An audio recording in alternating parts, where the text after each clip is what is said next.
What's going on, San Antonio? What's going on, South Texas? My name is Mike Jimenez, and this is the Alamo City Sportscast coming at you from West San Antonio, West Bexar County. I'm back in studio with producer Joe Garcia. Joe, how you doing today?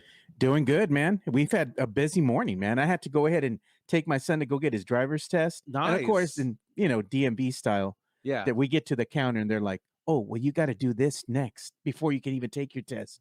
It's a total waste of freaking time, bro. It is, man. It is. And you know what? I was just thinking about it.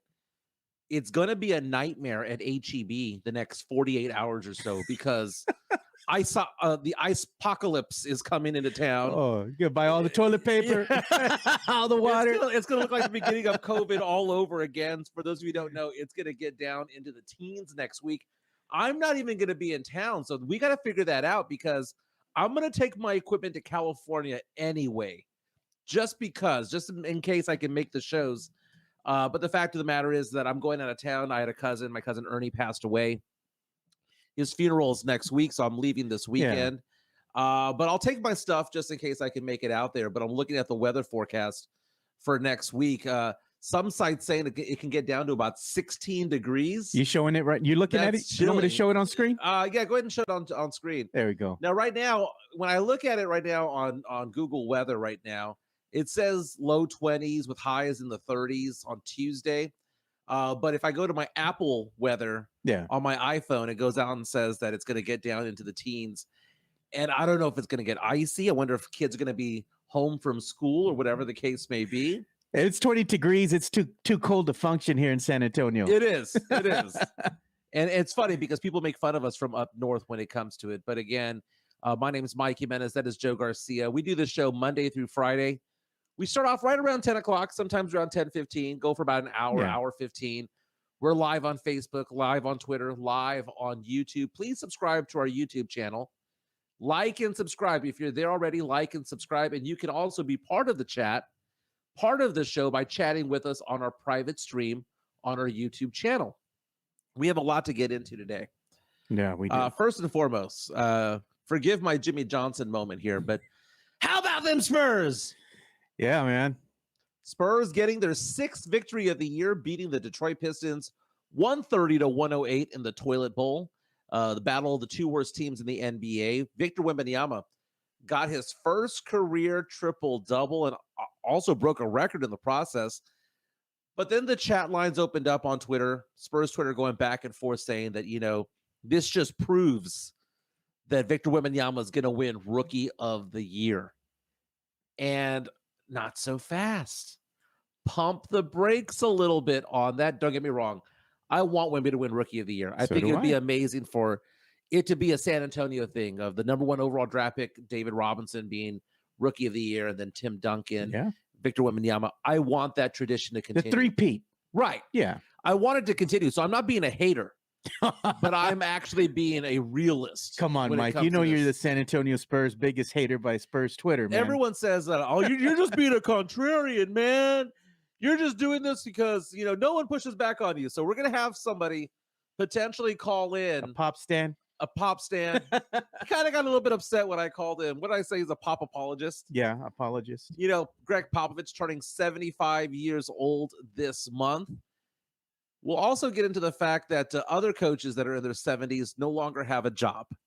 Yeah. Bill Belichick stepped down this morning as head coach of the New England Patriots. Yesterday, Nick Saban stepped down as head coach of the Alabama Crimson Tide, and the Seattle Seahawks got rid of Pete Carroll. Oh, all three of those coaches north of 70 years old. Carroll, they got rid of him as a coach, but he's still going to be involved in the front office somewhere. Right. They did him a solid, just like they should do with Pop. Yeah, exactly. I'm not saying fire his ass and tell him to turn in his key card. No. Give him some sort of upper management role, some title, so he can still be part of the team and be part of the development. I'm not saying kick his ass to the curb. Never would say that. I never have said that, by the way. People already reaching out saying, hey, don't forget about UTSA Roadrunners basketball yesterday. Yeah. UTSA. Not only is the football team part of the American Athletic Conference, but again, the basketball team and the baseball team. Basketball team with a losing record, 1 game under 500, went in to Memphis yesterday and almost beat the 13th ranked team. And in fact, some would say that the refs may have stole it from UTSA at the very end. Brutal way to end. It went into overtime. We can get into that a little bit as well. Yeah. Lots of other things to get into today. Spurs, obviously, we can talk a little bit about the Cowboys as well. Playoff weekend is coming up upon us in the next 48 hours or so. Houston Texans. Is it all about the quarterbacks right now? Oh, yeah, definitely. How would you describe what we do or how we should predict who's going to win some of these games? Kansas City, I think they're going to be playing on an ice rink this weekend. -2 or -3. What was it? Yeah. Craziness, man. Absolutely insane. If you want to be part of the show, again, follow us on YouTube. Let people know. And I will say this. I am happy with the fact that every day I log on to our YouTube channel and I see we have 4 or 5 new subscribers. Yeah. It's happening more and more every day. Someone reached out to me yesterday saying that they sent it out to 3 of their friends. And that's what we need. Because if we want this show to expand, we have our diehards, right? Yeah. But it needs to expand. And what's funny is that I bump into people who come up to me and say, man, I miss your old show at San Antonio Sports Star. And I say, thank you. And I say, I'm doing a podcast. And they go, I have no idea. And I think that we believe that if we're on Twitter, that everybody's on Twitter. But the fact of the matter is that there's, for every 10 people on Facebook, there's 1 person on Twitter, right? And then Instagram or TikTok or something. Right. We're going to expand. We are going to expand this show, let people know what we're doing, and be bigger and better this year. Heads on straight, back in the saddle. You're back in the saddle. We go on around 10 a.m. or so, but we strive to make this show not be dated, right? So if you listen to the show at 5 in the afternoon, you listen to the show at 7 p.m., it's still going to be entertaining. It's not going to be like something that is old and stale, right? Yeah. So if you miss the show for whatever reason, just go on to YouTube or go on to Facebook and find it and be part of the show. And don't forget to like it as well. Hey, so I wanted to talk real quick about that Kansas City, the Chiefs versus, the Miami Dolphins game that's coming up. Yeah. Right now, the temperature is expected to be right around 5 degrees with the wind chill of -10. They're saying that this could be the coldest playoff game ever played in the NFL. And right now, you can get tickets to this game because nobody wants to be there. Dirt cheap. And people are actually considering going, braving the 5-degree weather, the -10 wind chill factor to be at the game. Would you go ahead and pay good money to see this game if tickets could be had dirt cheap? Never in a million years, man. Hell no, dude. 5 degrees. I would have to be bundled up like that kid in A Christmas Story when the mother put on like thermals. Oh, he couldn't move. He couldn't move. He'd have to be, like 5 sweaters, 3 jackets, 5 scarves, earmuffs, a ski mask. Yeah. Yeah, I doubt there'll be people in the stands, man. You're going to have to wear a freaking diaper, bro, because you don't even want to get up and take a piss. It's going to freeze once it comes out of you. and you're going to see people in the stands without a shirt on. Oh, God, dude. They're going to get frostbite in like 5 minutes. They're going to fall off when it comes down to it. Chiefs playing the Dolphins. That's at 7 p.m. on Peacock. Dude. Another thing that's going to piss people Exclusive. off is that you have to go onto Peacock to watch this. And I'll be honest with you, I like Peacock. Dude, they don't want to pay, what is it, like $8 or something for Peacock? It's cheap, man. Now, of all the streaming services, number 1 in my eyes is Hulu.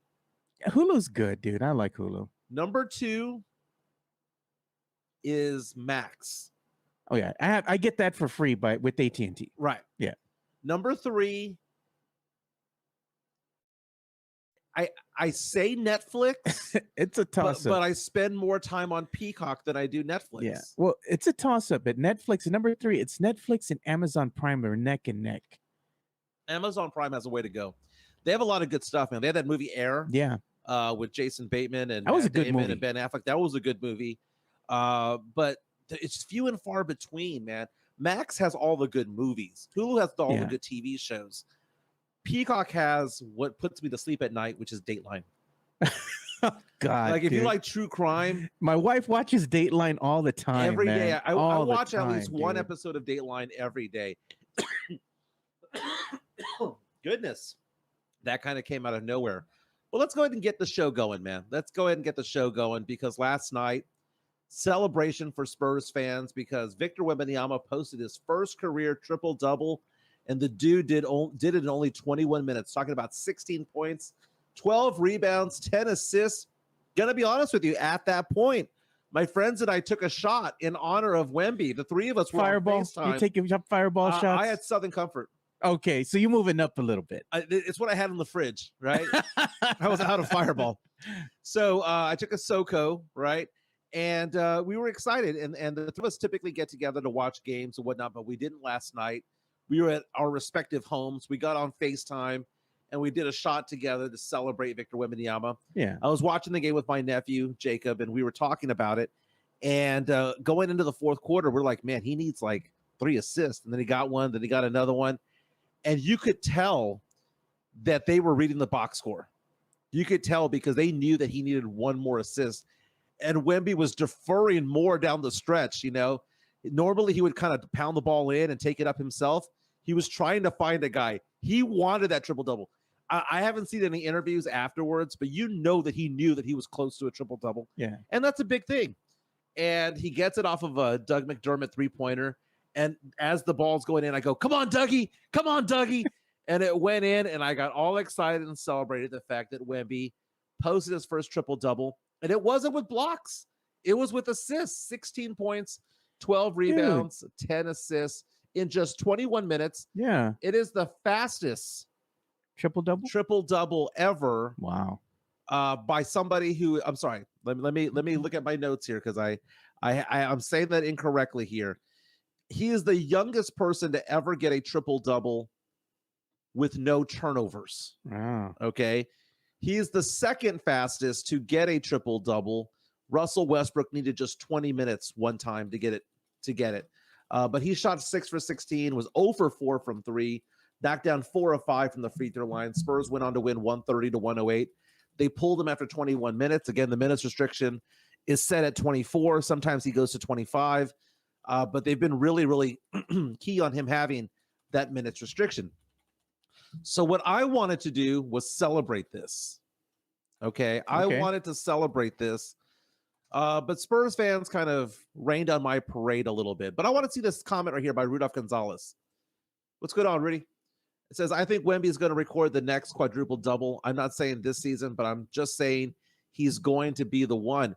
And that's a good possibility. Rudolph, I will say that I 100% agree with you, which is scary because I never agree with you on anything. But Victor Wembanyama was on track to having a quadruple double just 2.5 weeks ago when they played Cleveland. Remember that 30-point game? He had like 7 assists, 7 rebounds, and like 6 blocks. And then they pulled him. He did all that in 23 or 24 minutes. Had he played a 30, 32-minute game, he was on track to get a quadruple double. There's been so few quadruple doubles in NBA history, and the Spurs happen to have 2 of them in David Robinson and in Alvin Robertson. Yeah. So that's absolutely amazing. It's kind of a Spurs thing for us to do this. David Otwater reached out to us on YouTube saying that he wanted to go honking last night because he was so excited. Without a shirt in the car, hanging out the window. Yeah, exactly. And we're going to have on in a few minutes Matt Laram. He's trying to reach out. Yeah, I'm gonna get him right now. And he's going to be a little bit. He wants to talk about the whole thing involving Victor Wembanyama and whether or not he's the front runner for Rookie of the Year or not. Now, the thing about it is this: I'm a huge Spurs fan, and I look at it from a different viewpoint sometimes because, as I've mentioned to people earlier on Twitter, you can follow me at MJ Acquired Taste, by the way. I want to look at it from an objective point of view. People call that contrarian point of view, but it's not, because I look at it without the jerseys involved.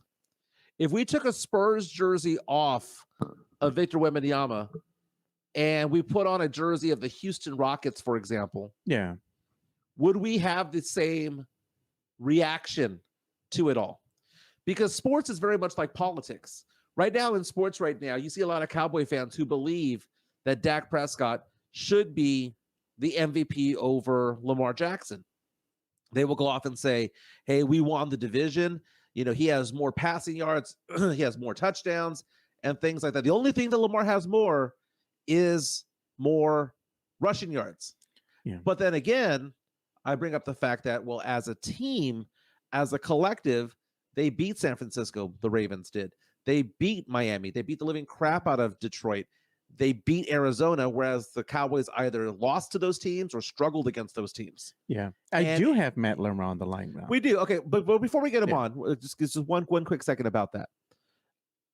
First and foremost, before we get into this debate, if given the choice, if you polled all 30 GMs in the NBA, including Oklahoma City's, and you said you could have one or the other, Chet Holmgren or Victor Wembanyama, all 30 would say Victor Wembanyama.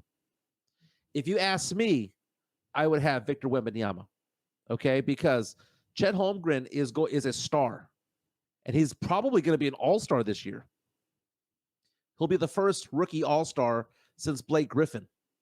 Yeah. So let's go back in time on that. But I believe that Victor Wembanyama is going to be the superstar, okay? I think he'll be an all-star this year, too. I would hope so. I think it's in the NBA's best interest to have both Chet Holmgren and Victor Wembanyama out there, showcased out there at the All-Star game. Playing on the court at the same time? That'd be amazing, dude. Now, what are the arguments for and against? Okay. People are reaching out to me saying, well, Michael, points per game, Wemby has the advantage. Rebounds per game, Wemby has the advantage. Blocks per game, Wemby has the advantage. Jimenez, what the hell are you talking about? The counter argument is efficiency. And it's the fact that Oklahoma City Thunder have gone from a team that was just under 500 to a team that's now the 2 seed in the West. And I know he has a better cast around him, but it's still a young team, just like the Spurs. Spurs, the youngest team in the NBA. Oklahoma City, the second youngest team in the NBA. It just shows that they've done a better job drafting. Okay. But should Chet Holmgren be taken down or not considered to be as valuable because he plays with a better cast, because he has SGA? Yeah. Because he has other players on that roster, Giddey and all of those guys that are better. And I think it's a great argument to have. And again, before we get into this debate, I am a Victor Wembanyama fan. I have a Wemby jersey that I wear, that I've worn to all 5 games I've gone to this year. I've worn my Wemby jersey. You and I, Joe, were at a Spurs game together, and I wore a Wemby jersey. Right? Yeah. I would rather have Victor Wembanyama on my team compared to Chet Holmgren. But the question is Wemby the front runner now? Drew Show on Super Chat says Chet has SGA, an MVP candidate. Wemby has pop and people's pipe dreams of Vassell. Oh my God, Mike. SGA misses 10 games or more. Poof goes the Chet talk. I like it because this is a very, very good conversation to have. Yeah, it is. I mean, Jalen Williams over there. Chet, you have a good roster over there with the Oklahoma City Thunder. But Matt Lerma, Matt Lerma does a lot of Spurs Twitter Spaces and whatnot. Does a fantastic job. I will let you know, Matt. Sometimes I'm on them, but I go on anonymously.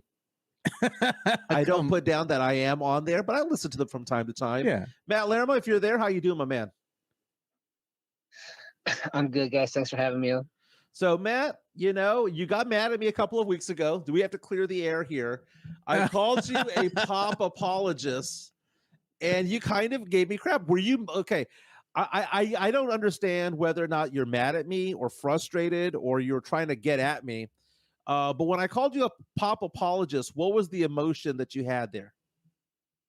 I was just kind of laughing because I'm not a pop apologist. I just don't see your side of the argument against Pop. I think that it's personal for you because he made a joke when you were trying to be serious or whatever when you were a young reporter. But I'm just like, dude, that's clearly a joke, man.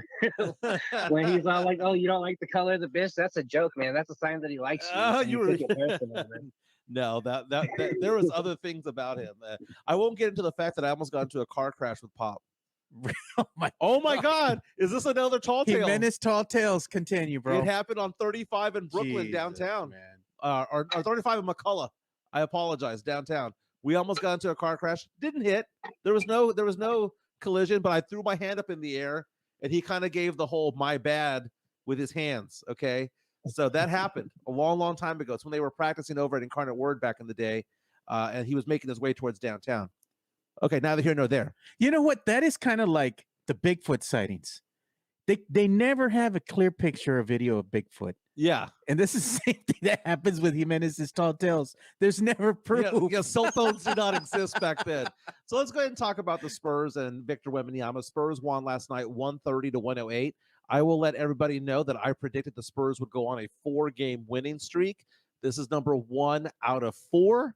So again, I was not being down on the Spurs. And by the way, before we get into the Wemby conversation here, this was the best game I saw Jeremy Sohan ever play this season. I know he had that game where he went off for 30 some odd points. I get that. Wow. But this was the best game I saw him play because he played within himself, because most of his shots were within 5 feet. I love that play that Wemby threw, that 80-yard touchdown pass. Yeah. Where, Wemby's throwing the ball from underneath the basket and goes all the way to the top of the key. In stride, Sohan snowbirding. And then we saw a lot of drives where he was cutting to the basket and Wemby was finding him. This is the Sohan I would like to see. Okay. If this is the play that he's doing, I will be all aboard and I will be a Sohan stan at that point. Okay. Sohan yesterday, 28 minutes, 7 of 15 shooting, 1 of 2 from 3, but I'm not going to count the one he missed because that one was at the end of the quarter. 15 points, had a plus 12 on the plus minus yesterday. I liked what Sohan was doing because he was doing things to complement Victor Wembanyama. He was not trying to freelance and create his own shot or anything like that. Yeah. I think he did really well. But let's go back to the Rookie of the Year conversation, right? So the big argument that a lot of people have is the stats and things like that. So I'm going to have Matt Lerma, Spurs super fan. Okay. Matt Lerma does a lot of writing on Spurs. He does a lot of Twitter spaces on the Spurs as well. I want you to state your argument like we're in court, okay? You are the prosecutor. I want you to state your case as to why Victor Wembanyama is Rookie of the Year. For me, it's just a clear-cut case of him being the better player than Chet Holmgren. Wemby's been putting up amazing stats, and he's had to overcome a lot more. Chet having SGA and J-Dub and all those great players they have over in Oklahoma City, they pull a lot of gravity. Chet takes a lot of wide open threes. Chet fails every time he's double teamed. He can't get past the double team to save his life. He has to pass out and all that stuff, which is fine. That's what you're supposed to do when you get double teamed. But, we see Wemby, fighting through double teams. We see him going 20 games without having any direction from Pop, really. Not calling any plays while he's on the floor. 20 games of Jeremy Sohan trying to figure out the point guard position. And he's still putting up these great numbers. And, the only argument that the Chet fans really have is that he has more efficiency. But, Wemby's closing that gap already because he is in his natural position now at the center, and his numbers are going up, and that efficiency gap's going to close. So, the Chet stands are running out of arguments. And okay. You can say that he's on a winning team or whatever, second seed, but if SGA gets injured or whatever, that's going to go away. Chet can't lead that team. He's a role player on the team. He's the third option, and it's an individual award. If it's a team award, Christian Braun should have won Rookie of the Year last season. Melo should have beat LeBron. It's an individual award. Well, let's talk about this a couple of things. And you brought up a couple of arguments that I thought were very, very, very, very good. By the way, super chat right now we got from the Drew Show. Thank you for the $5 tip. Says SGA is averaging 31 points per game, 2.5 steals, 6.5 assists, 6 rebounds, and is all-time great numbers right now. He is an MVP candidate.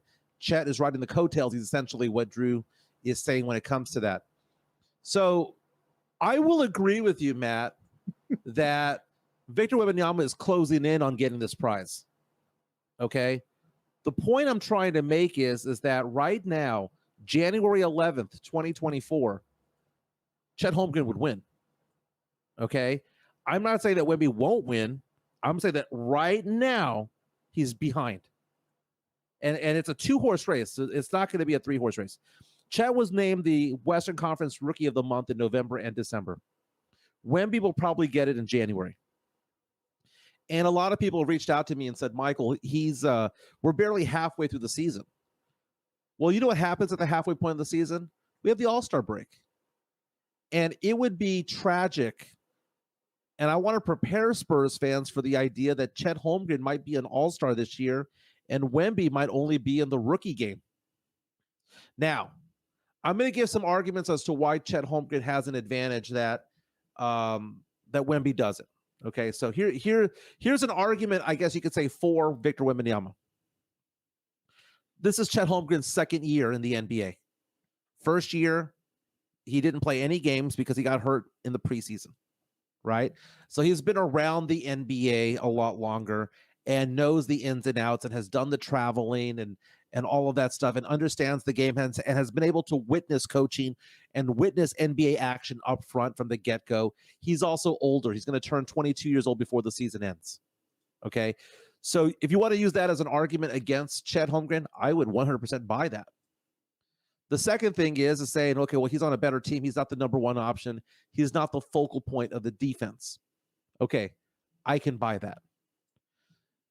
If you want to go on and say that he has played American basketball more because he went to college in the United States at Gonzaga, and because of that, he understands the court dimensions better. He understands the ball better because, again, Wemby's coming into the United States, coming into the NBA, literally playing with a different ball, with a different dimension on the court.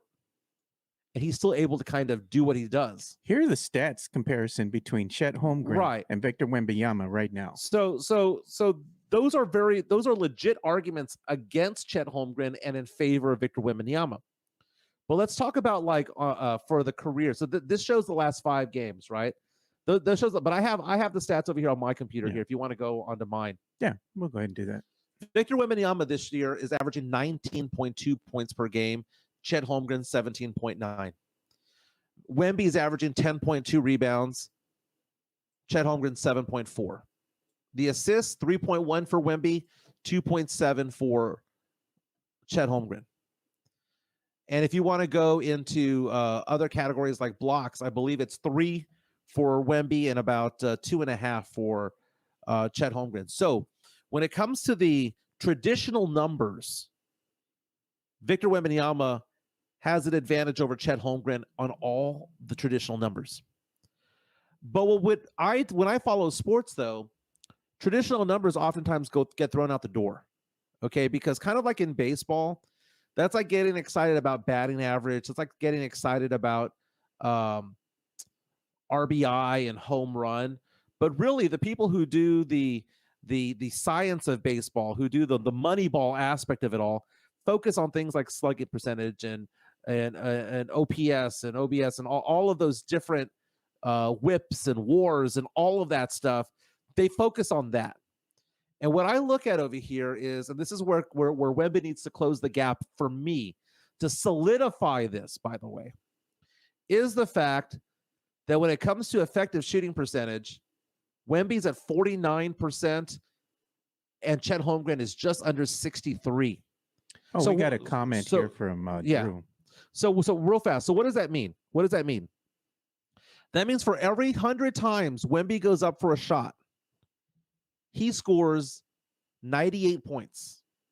Every 100 times he shoots the ball, 2 or 3, just gets 98 points. For every 100 times Chet shoots the ball, he scores 125 points. 125 to 98 for every 100 times they shoot the ball. Secondly, when it comes to defense, did you know that Wemby and Chet are both going to be considered front runners to make first team All-NBA defense? Both of those guys. And in fact, right now, if you go to the Vegas odds on FanDuel, DraftKings, Caesar Sportsbook, right now, Wemby is considered to be the 5th best odds to win Defensive Player of the Year, and Chet Holmgren 3rd. So it's very, very close. But then you go back to the fact that when it comes to when it comes to how the team has performed, I posed the question on Twitter this morning. When was the last time a rookie of the year was awarded to a team, to a player that went to a team that lost more games than they did the year before? Keep in mind, the Spurs last year were 22-60. And I go back over here and I'm looking at it. Paolo Banchero was the number one, was a rookie of the year last year, right? Orlando won 12 games more than they did the year before. In 2022 was Scotty Barnes. Toronto won 22 more games. 2021, LaMelo Ball. Charlotte won 10 more games. 2020, Ja Morant. Memphis won one more game, but there were fewer games played because of COVID. 2019, Luka Doncic. 9 more victories for the Dallas Mavericks. 2018, Ben Simmons. Philly won 24 more games. 27, Malcolm Brogdon. Milwaukee won 9 more games. 2016, Karl Anthony Towns. Minnesota won 13 more games. Now, and this is not me going on to StatMuse. This is not me going on to any site like that. This is me actually getting a pen and paper, Excel spreadsheet, and trying to find all this out. You're missing some important context there, though. Well, real fast. The last time a player went and won Rookie of the Year, and they actually lost more games, was back in 2015. And it was Andrew Wiggins. The team went from a 40-win team to like a 16-win team. So Andrew Wiggins is the only one in the last 10 years. And if you go back in time, probably 25 or 30, because I'm looking at names like Tim Duncan, I'm looking at names like Derrick Rose, I'm looking at names like Blake Griffin. They obviously won more games. So what I'm saying is right now, Matt, and I'll let you take the stage in a second. What I'm saying is right now, January 11th, they award this trophy. Chet Holmgren is going to get it. Yeah. Hey, so let's go ahead and look at the comment real quick from Drew. And Drew, by the way, we appreciate you supporting the show, man. With that $5 super chat, thank you so much. He says, Chet is winning because the voters, the media, are soured on Wemby because of Pop's toxicity. Full stop. Go to presses. No other reason. That's the story. Matt, take the stage, my man. Hey, I have to go after this, but Okay. I just want to say that's ridiculous. Pop is, the winningest coach in all the NBA, and he won the Hall of Fame this year. He's not a toxic coach. That's ridiculous, Drew Show. But you're missing the point that this is year one of the Spurs rebuild. You could have made an argument that it's year 3 if Primo went ahead, done what he did, and got waived. But the rebuild for this iteration of the Spurs team was supposed to start with Primo, and that got erased. So, adding Sohan to Primo and all that, it's out of the way. Josh Richardson and Jakob Poeltl are a big reason why the Spurs won a bunch of games before the trade deadline last season. If you go back and look at the games we won, Josh Richardson was pretty much leading the way in those games, and Jakob Poeltl was right there with a bunch of rebounds to help. So, we've lost our veteran leadership. This is year one of a rebuild. It's not like we're adding Wemby to a 22-win team. It's a completely different team. It's 24. Our 24-year-old leader on the team is Keldon Johnson. He's a great glue guy to hold the team, that type of thing, but he's not SGA. So it's a whole complete different situation. Unfortunately, I can't stay and hear your rebuttal. I have to go, but later on today, I'm going to host a Twitter space where we talk more Chet versus Wemby. You and Joe are welcome to come, and we can continue there. But that is Matt Lerma. You can follow him on Twitter at Matt Lerma, LERMA_PS, and follow him and follow his Twitter spaces as well. Matt, thanks for being on, man, and thanks for being a good sport. Yeah, thanks, man. We appreciate you, man. All right, have a good day, guys. So, the threading of the needle when it comes to all of this is weird because, again, let's take the Spurs jersey off and let's put Wemby in a red Houston Rockets jersey. Do we have the same argument for him? If the Rockets had Wemby and the Rockets are a 6-win team with 30 losses, are we feeling the same way about Wemby? Or do we feel a certain way because we get defensive because he's our guy? And that's the thing about it. the arguments that, well, Pop played Sohan point guard for 20 some odd games. Pop didn't call plays for Wemby. Wemby rolled his ankles. Now he's on a minutes restriction. All of this stuff. Okay, I get it. But that's not an argument in support of him. Those are excuses. And Wemby is the better player long run. Okay. Yeah. Chet might win the battle. Wemby's going to win the war. Right. Wemby is going to be the face of the NBA. Chet is going to be a perennial all-star. Okay. Chet is going to be Kevin McHale to someone else's Larry Bird. He's going to be someone's Scotty to someone else's Michael Jordan. Okay. He's never going to be the guy, but he'll always be an all-star. Chet might actually be a Hall of Famer down the road too. Yeah. Hey, we actually did have an interesting comment by the Drew Show, by the way. Yeah.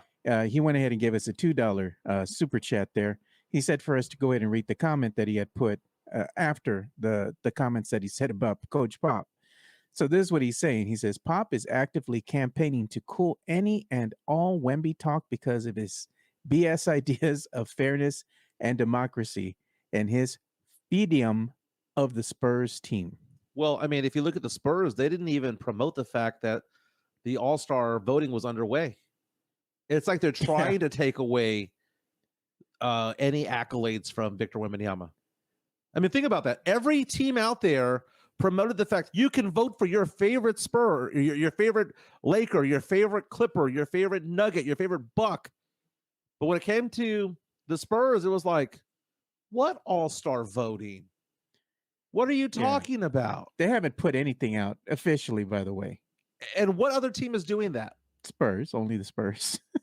Dude, okay, how many teams out there, and this is me just no longer interested in Pop being head coach. What other team would have drafted Victor Wembanyama and said, you know what we're going to do?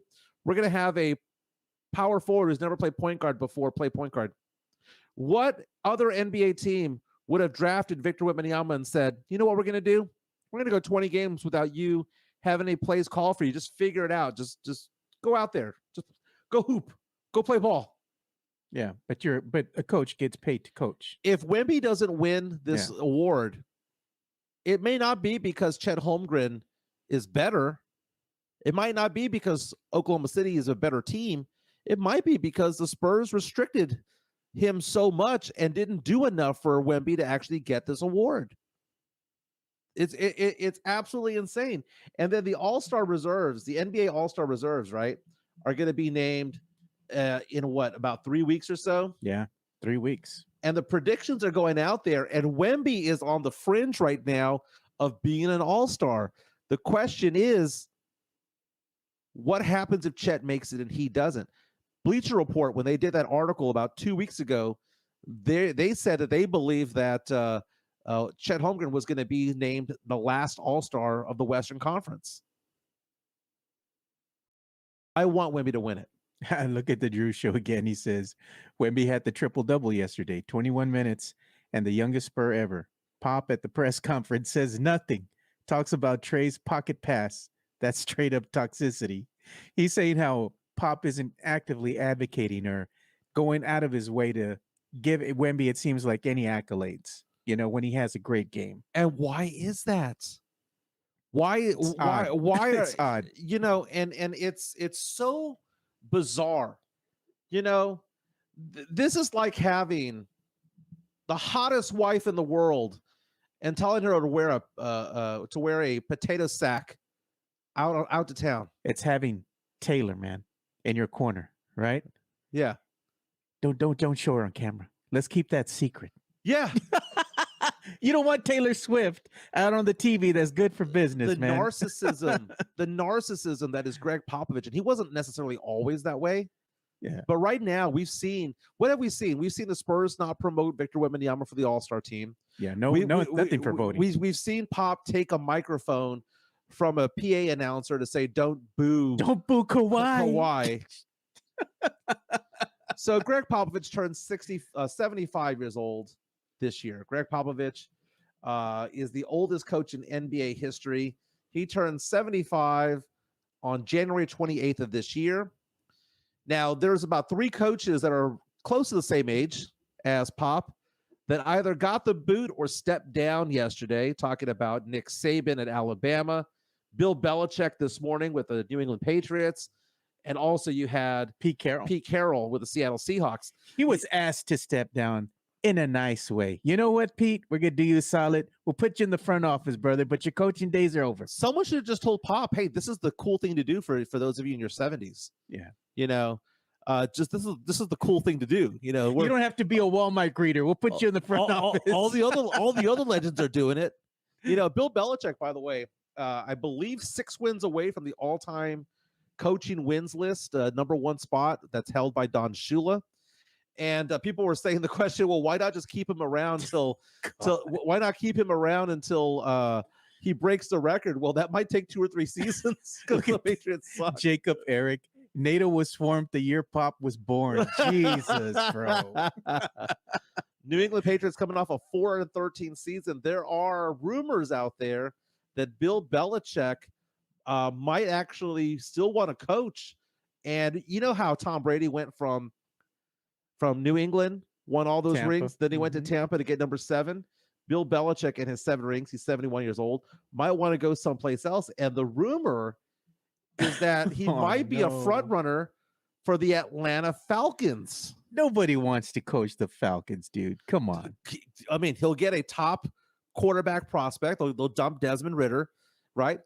You're telling me that he wouldn't know how to use Bijan Robinson? He wouldn't know how to use Kyle Pitts? I mean, I'm saying that, and it's an easy division to win. I mean, Tampa Bay won this year with Baker Mayfield, for crying out loud. Yeah. You know, 9 wins gets you there. 3 seasons in a row that they won their division. Yeah. So that would be interesting. And again, the all-time coaching list, Bill Belichick, NFL all-time coaching list. He's 6 away. Rudy says, a good friend of the show, keep my team out your mouth. The Falcons. It'll slap you like Will Smith. Hey, I'm not the one coming up with these articles. They do exist. Man, Rudy would break his phone. He would throw it at the fucking wall if the Falcons got Belichick as a coach. He'd be like, I'm done with this team. I've had enough. You know what, Rudy? You need to go ahead and officially change your allegiance, man, and go with the winning team. If the Cowboys sign Dak, if they extend Dak, I'm putting in my paperwork, man. Yeah. Give me a form. I'll go to the Saints. I'll join the Bills Mafia. I'm done with the Cowboys. Well, look at all these coaches that are on the list for the top 10 head coaches with the most wins. I have it on my screen over here. You have Don Shula. Don Shula, a legend in Miami, but they had to move on from him at some point. Bill Belichick, is on that list as well. George Halas, Andy Reid, Tom Landry. Tom Landry, man, dude, Jerry Jones just put him out to pasture. It was a tough decision, but it had to be done. It had to happen. It had to happen. Hey, you know what? Speaking of coaches, man, did you see what the Miami Heat did with Spo? Yeah, so they extended him. The Miami Heat they extended him. I believe it was an 8-year, 120. 120, man, not bad. I mean, that's almost Popovich money right there. Hey, Spo, he's one of these coaches, man. That he's a damn good coach. And if anybody is going to be knocking on the door, if he stays in the league long enough, he might be able to topple the one and only Gregory Popovich. I will go ahead and assume that he is going to topple him. He's already one of the top 15 coaches of all time in wins. And by the way, he married, if I'm not mistaken, he married a Miami Heat she's cheerleader. Hot, dude. She's hot. And they got divorced, and they the Miami Heat decided to not sign him to that extension until after the divorce. They did him a solid. Chris Gonzalez reaches out and says, Pop is older than Hawaii and Alaska being brought into the U.S. Pop was born when there was 48 stars. Jeez, man. The Pop hate is strong in the chat today. I'm going to look that up. So Popovich is turning... Jesus. Popovich's date of birth is, let's see here, born in 1949. I'm going to look up things, the historical things that happened in 1949. That is a great subject right there. Drew Show says with Bill Belichick effectively getting fired, parting ways, Pop is the only coach in professional sports who doesn't have to keep his job. Pop is the de facto owner of the Spurs.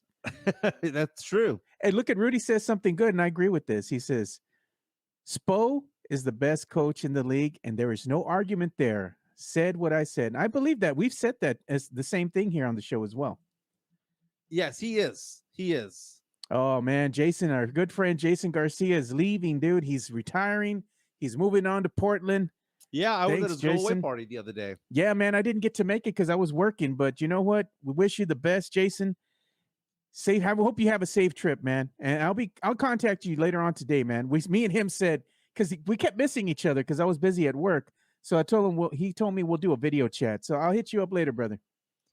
It's been a while, man. It's been a while since Greg Popovich was named head coach. I think I looked it up a while back. The number one song when Greg Popovich was crowned himself as the head coach of the Spurs, I believe was Tony Braxton's "Unbreak My Heart." Jeez, man. That's been a long time. Let me see. "Unbreak My Heart." Was that the number one song at the time? 1996, "Unbreak My Heart" was the number one song. So it's right around that time. But anyway, long story short, Greg Popovich is still the head coach of the Spurs. It's going to be a weekend at Bernie's type of thing where, he's still going to be carried around the court. He's under contract till age 78 or 79. Kind of done with it. Congratulations again, Jason, for your success and going over to Portland. It's a beautiful city out there. I've got friends out there. It was a great party that he had out there at that brewery. Oh yeah, by Toyota Field. It was a lot of time, a lot of fun out there. But Jason, you're a great supporter, man. You support your local teams. You're gonna still rock your SAFC gear over there in Portland. So that's amazing. I'm gonna miss wearing the chain, dude. He had us wearing like a Flavor Flav chain. Yeah. Last time me and my boys went out to the SAFC game. Man, a lot of people came over. They liked the chain, dude, that I was wearing. They were buying me drinks at the open bar they have, or the outdoor bar, should I say? It wasn't open. Yeah. Yeah, I got a lot of free drinks that night. I might have indulged a little too much. A little bit. Just a little bit. It's a little bit. Congratulations, even though they lost last night to the UTSA Roadrunners basketball team, men's basketball team, lost 107-101 to the 13th ranked Memphis Tigers. The Tigers, head coach of Penny Hardaway over there with Memphis. Memphis is now 14-2 on the season. UTSA with a 4-point lead with a minute to go. Lost that 4-point lead, went into overtime. There was a questionable play. UTSA scored the go-ahead bucket with under 10 seconds to go. Got waved off because of an illegal screen. Was it an illegal screen? Yes. Was it a weak illegal screen to call? Yes. Okay. Would you have called it? No. And that's not UTSA goggles and the fact that I'm a UTSA alum. You're a ref. I am a ref. Yeah. Was it letter of the law a illegal screen?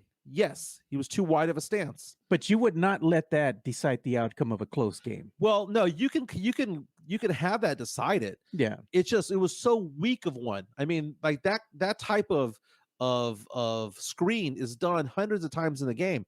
It's kind of like in football where they say there's a holding call on every play. Oh yeah. Okay. Yeah. And you just kind of like let some of them go. That was not the one to call because it was not egregious. Was it illegal? Yes. But was it like super bad? No. It was weak. It was a lame call. And I know UTSA fans were out there screaming about the fact that UTSA had 24 fewer free throw attempts in that game, but they also shot 24 more three-pointers. So you're not going to get free throw attempts if you're shooting behind the arc the entire time. Yeah. UTSA, though, look at this second half. The second half scoring in a college game that is 20 minutes was 59-57. Wow. They were just throwing haymakers at each other. They're hooping. Yeah. UTSA loses 107-101. First year in the American Athletic Conference, dropped to 7-9. But then again, you know what? That deserves a clap, man. That does deserve a clap. 4-point lead with a minute to go. Goodness, man. That was on ESPN Plus. That was also on national TV. Yeah, Chris Gonzalez says, what about that call in OT? The 4-point play, that was weak. The calls were weak down the stretch. I'm going to admit that. They were fouls, but they were like fouls that you can actually let go. You don't have to call everything. And they probably wouldn't have called that early on. But you know what? That goes to show you, though, that UTSA, not only the football program, but now the basketball program, they're coming up, dude. They're getting a lot better. Hopefully they can make it into the tourney this year. You know, that'd be great. I mean, because isn't it the Final Four happening this season? The Final Four in San Antonio is next year. Next year, okay. Is next year. Well, how 2025. How fitting would it be if UTSA was somehow in the tournament? Somehow in the tourney, you know? That'd be very, very cool. Don't forget to follow Jeff Garcia on Locked On Spurs and Ken's 5. You can follow him on Twitter at Jeff G Spurs Zone, or you can go on to YouTube or Spotify or wherever you get your podcast. Look up Locked On Spurs for your daily Spurs content.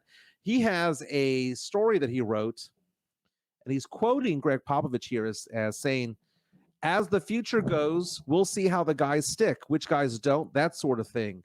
And that is Greg Popovich on evaluating players for the long term of the team. Again, as the future goes, we'll see which guys stick, which guys don't, that sort of thing. Well, in your opinion, he's one of the ones that don't stick. Coach Pop is, And Pop has said that before the season started. We're going to see what we got. Kick the tires. See what we got. So what do we got? Okay, so let's go through. Got a Hyundai is what you got. Got a Hyundai. Well, let's go through this a little bit, man. A couple of things. We have Victor Wembanyama, who's a future superstar. Okay, he is somebody, and again, he's in the running for Rookie of the Year right now, according to FanDuel and DraftKings. Chet Holmgren has a 67% chance of winning Rookie of the Year. Is that according to the Vegas odd makers? Yes. Yep. Wemby has a 32% chance, and everybody else has a 1. Okay. Collectively, everybody else has a 1. But when it comes to what do we have as a team, and Wemby, again, what's the greatest availability? The greatest ability in sports is availability. Yeah, it is. And a minutes restriction means that you're not available. Right? He plays the first 6 minutes of every quarter. And then Pop sits him. And then Pop sits his ass. Doesn't matter how good he's doing. Yeah. Gets a triple-double. They're like, yeah, he got a triple-double. I'm like, yeah, but he also was only allowed to play 21 minutes. It's like for every argument you make in support of Wemby, you can poke a hole in it and go the other way, just depending on how you look at it. How much do you think Pop got mad at Wemby for getting a triple-double? He probably said, look, this isn't about you. Well, it's about the team, man. Because Wemby was looking for those last 2 assists. Yeah. Like he was getting the ball. He knew. He knew. He was getting the ball in the blocks, and then he was like looking around as opposed to he's a foot taller than the person guarding him. Yeah. In the first quarter, he would just go up for a shot. He was looking for those 2 assists. All he has to do is hold the ball up. Who's going to get it? Dude, when McBuckets knocked down that 3 and you saw the bench jump and react, they weren't reacting because Dougie made a 3. No. They were reacting because they knew it was a triple-double. Oh, yeah. Everybody on the bench knew. You don't think his teammates are on the bench telling him, hey, man, you need 2 assists? I had never seen Sohan cut in so many times to the bucket. It was great to watch. He knew. He's like, I'm going to get my boy a triple-double. Yeah, that's exactly what he was doing. Yeah. Oh, my goodness, man. And, just thinking about it right now, Jeff Garcia just posted right now, by the way. Mike, you can put your phone in that little holder, right? That little stand. I know, but I like looking this way so I can see. You can put it right Jeff there. Garcia from Locked On Spurs at Ken's 5 just reporting right now on Ken's 5 and on Twitter that NBA All-Star fans' second returns are in, and Victor Wembanyama is holding on to the 8th spot in the Western Conference front court with 426,000 votes. Come on, San Antonio. Y'all got to vote Wemby in. Chet Holmgren's at number 9. Karl Anthony Towns is at 10. So if he's going to get into the All-Star game, it's going to be because the coaches decide that he is worthy of that. Yeah. Again, don't forget to follow Jeff Garcia on Locked On Spurs, Ken's 5. Yeah. We need to get him on more often. I know we're busy, but we do. We got to get him in. Yeah. In studio. But the problem is we're north of 410. And Southsiders, man, I tell them all the time, Southsiders don't like to go north of 410.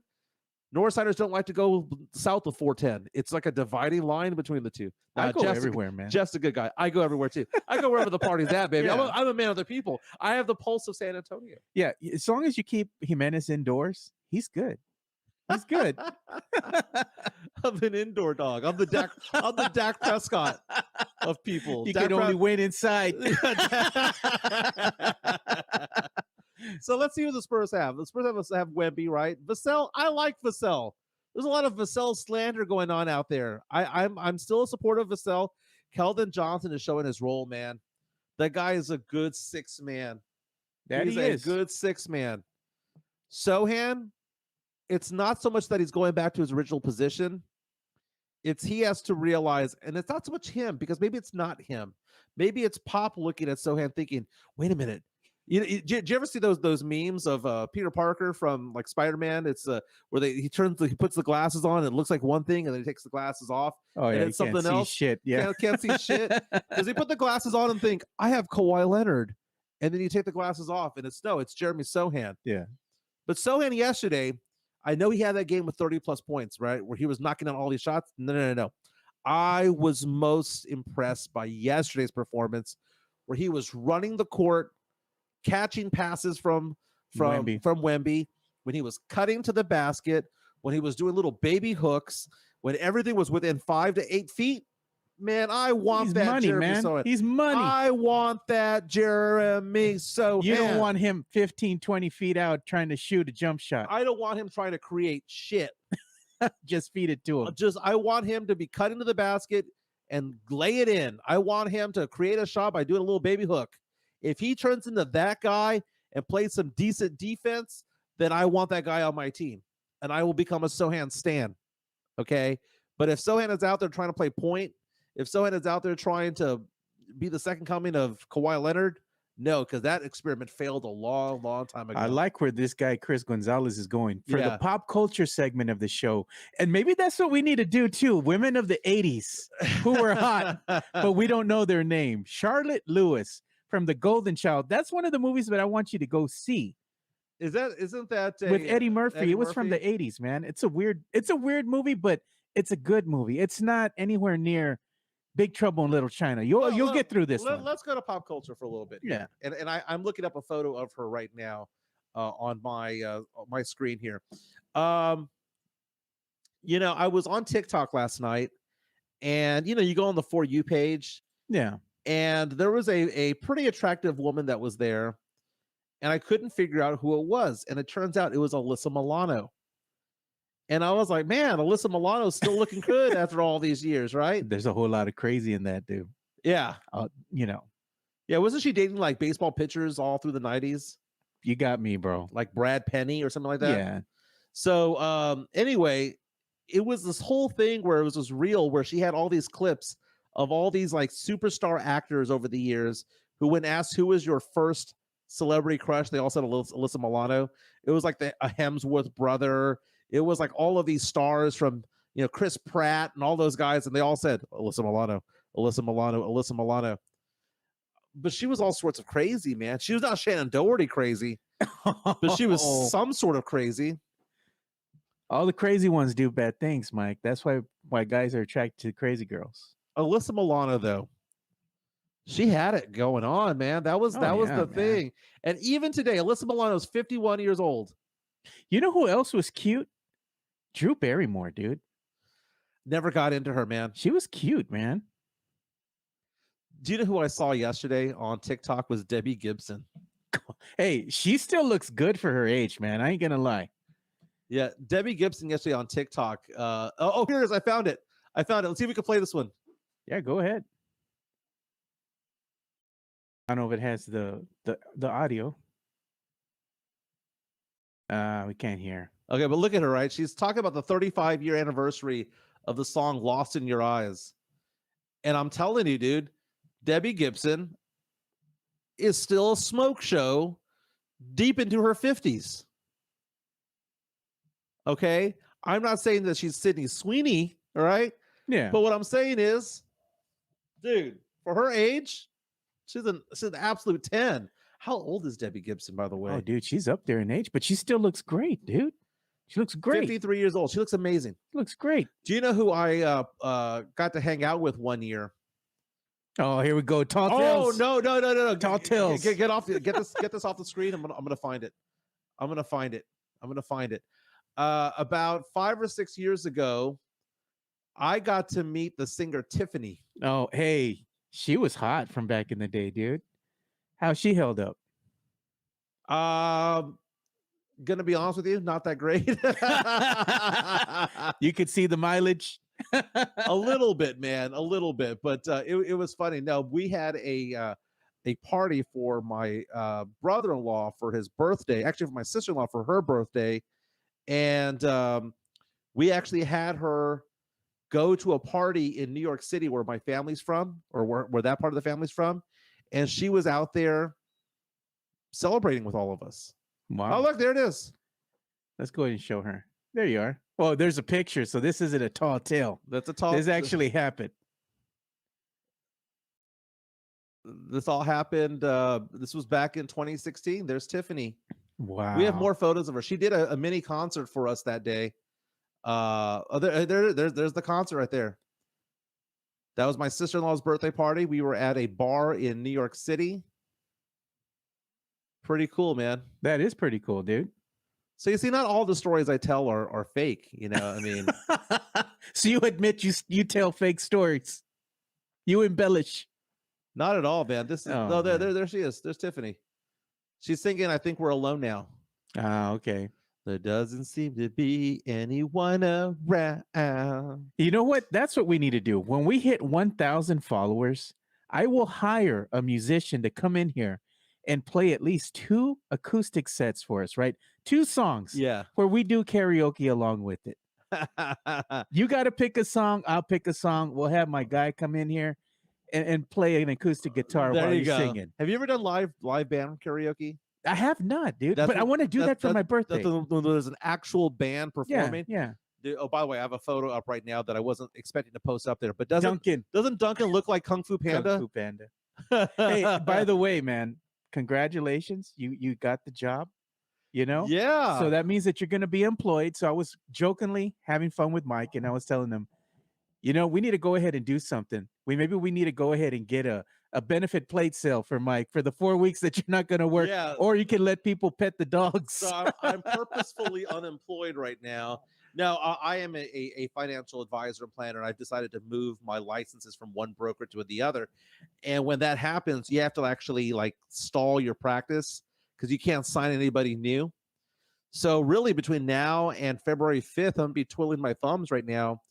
Can't sign anybody new. I do have training tonight, though, or this afternoon rather, for the new place. But it's not a new place because it's some place that I've worked with in the past for 4.5 years. I'm just going back and signed a 7-year contract with them. 7 years. Yeah. Goodness.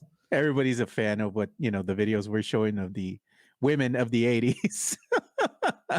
Oh, you know what's so funny? Someone asked the other day, we were talking about Heather Thomas, right?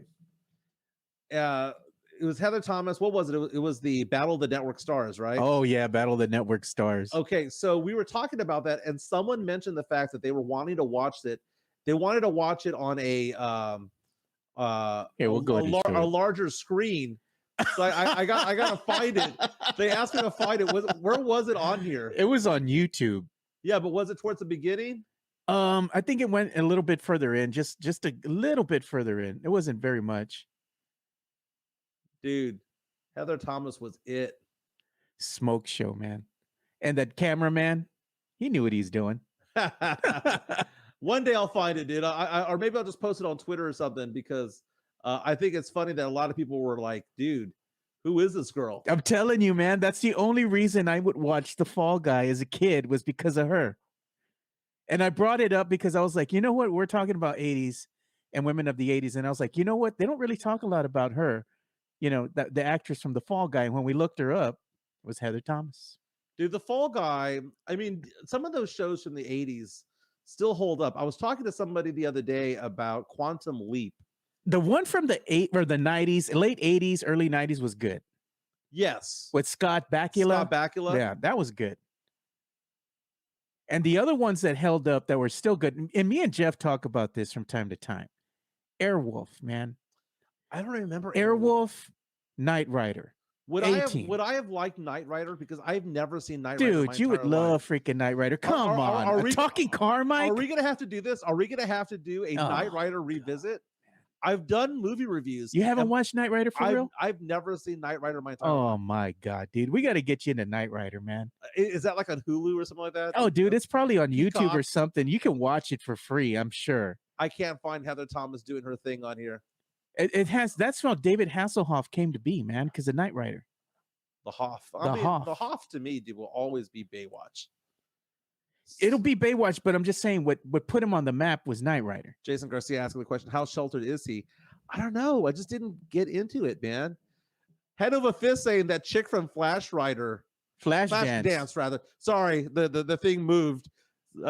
From Flashdance it was hot. I remember that that movie, dude. I don't think I've ever seen it, but I remember the scenes, like the iconic scenes. Oh, how can you not remember that scene, dude? And you know what? She came out recently in the Book of Boba Fett. Yeah. That actress, dude, she's still hot, man. Well, why is it that people were all into the pink Power Ranger? Oh, bro, come on. Amy Jo Johnson. Bro, there's I'm looking her up. I don't need to explain that to you. Just look at it. Just look at her, dude. Just look at her. The fact that she knew the Pink Power Ranger's name. Oh, dude, we all know her name. All of us. I never watched Power Rangers growing up. Like, I didn't give a damn about no Power Ranger, but I'm just saying I put it on mute and just be like, do your thing, girl. like the one that I was all about growing up, and even to this day is super hot, was the girl who played Winnie Cooper. Oh, dude, you know what? This Danica is a good McKellar. movie. You need to watch this one. If you're into Necio shit from back in the 80s, Scott Baio and Zapped, fabulous, dude. Really? Fabulous. And real fast, if you go onto my screen over here, Danica McKellar, even to this Oh, day. man, she's a hot nugget, She's dude. a dime. I love the fact that you use the word nugget. Hot nugget. That's a hot nugget. You have embraced the nugget. The nugget. But a nugget to me is a nugget. You'll be 60, 70 years old, and you're going to be like, you know, you'll have like a grandchild who's getting married. You found yourself a nugget, boy. No, you find yourself a hot nugget. I mean, if she's hot at this age, she's going to be hot forever. Yeah. Hot forever. This is man, everybody's coming out now. I'm telling you, Charlotte Lewis. Okay, let's look her up. Charlotte Lewis. I don't know a Charlotte Lewis. Oh man, y'all some good chinos, man. I mean, she ain't bad. Oh, she's a little bit of she's got a little gangsta in her. Oh my god. I don't Puffy roll-up socks. He watched the Christian vegetables. What up, Tim Gonzalez? This is Mike's did I move my microphone off to the side? Mike's microphone died. Hello. Your show, he is sounding good. So you're sounding good now. So maybe something happened. Okay. Yeah, I had it lowered a little bit lower than I normally do. But my goodness, man. My goodness. Nostalgia, dude. We need to get back on the kick, man. If you were reviewing movies. We've been talking about actors, but at some point, maybe the movie review is going to be a TV show review. No. The next movie review we got to do it's right up your alley, dude. I'm telling you. You watch Zapped from the 80s, that is going to be a movie that you're going to have tons of fun with. Okay. It is. Zapped? It's a comedy. I've never heard of it. It's like a raunchy comedy, and you're going to love it, dude. You're going to freaking love it. It would be what Mike Jimenez would do if he got zapped with some superpowers. Dude, I think we found what we need to do, because here's the thing. I'm looking at all these TV shows, right? Yeah. Knight Rider. I've never seen one episode. Airwolf. I've never seen Airwolf. A-Team. I've never seen A-Team. I've never seen Street Hawk. I did see MacGyver. Okay. Whatever Automan is. I've never seen Battlestar Galactica. I don't remember Miami Vice. I remember Miami Vice, but I don't remember seeing it. You remember the intro song? I never saw Walker, Texas Ranger. I never saw The Highwaymen. Fall Guy. Fall Guy. I want to say that I saw that with my dad for a little while. I never saw Viper. I never saw Charlie's Angels. I never saw Chips. Never saw Bionic Woman. Never saw The $6 Million Man. You never saw Chips, bro? Quincy. I did see Quincy because like my mom would watch that. I never saw Incredible Hulk. Dude, we have a new thing. We got it, dude. We have a new thing. Hey, and we have to have a segment from Hotties from the 80s. Hotties from the 80s. Hotties from the 90s. 80s and 90s, yeah. I like it. It's a little bit of nostalgia, or pop culture nostalgia segment. You know what? In honor of March Madness, which is coming up in 2 months, maybe we do brackets. Oh, God. Hotties. A hottie bracket? Yes. And then we do a Sweet 16 of the 60s. I mean, of the 70s. 60s. No, 70s, 80s, and 90s, you know. That's what I think we'll do. LRM says Renegade. Never heard of it. Joe Gonzalez, Chachi out there putting powers on people. Dude, I'm telling you, Scott Baio. Zap, dude, that's gonna be your next Do movie. you know who I got confused with? Scott Baio. Scott Baio was from he was from Happy Days, right? And he's now like the whacked out far right guy. That's funny. I was thinking of Adrian Zemed. Look, man, look at the Drew show. He knows exactly what I'm talking about, bro. No. He's telling me stuff I don't want to see. It was a long thing. I don't want to know the whole story. I want to be surprised when I watch it. But Scott Baio apparently has powers. I purposefully closed my eyes. That's what I'm saying. That's the whole thing about it. That's the premise, right? It's a teen, kind of a teen in high school that gains powers. Hey, do you know a movie I want to watch that I saw this movie growing up? One of the few that I did watch growing up that I can't find anywhere. But do you remember the movie Midnight Madness, 1980 with Michael J. Fox? It sounds familiar. I might have watched it. They're on a scavenger hunt. It's like a high school scavenger hunt. I may have watched it. If you haven't seen it, I want you to watch that movie. Maybe we could all kind of go back in time to watch this movie, Midnight Madness. There's some people that you'll recognize on this movie. Hey man, I'll tell you one thing. One of the capabilities that we have here that you've never partaken in is I have a projector. If you look right in front of you, I have a 120-inch screen in front of you. Yeah. We have surround sound in here, bro. We could do this. You could come in here. We'll have a couple beers. You know, I got good liquor here. I know. I owe you Buffalo Trace. Yeah. So, I mean, we could make it happen, Mike. We could watch a movie or a series here real quick and invite the Jefe.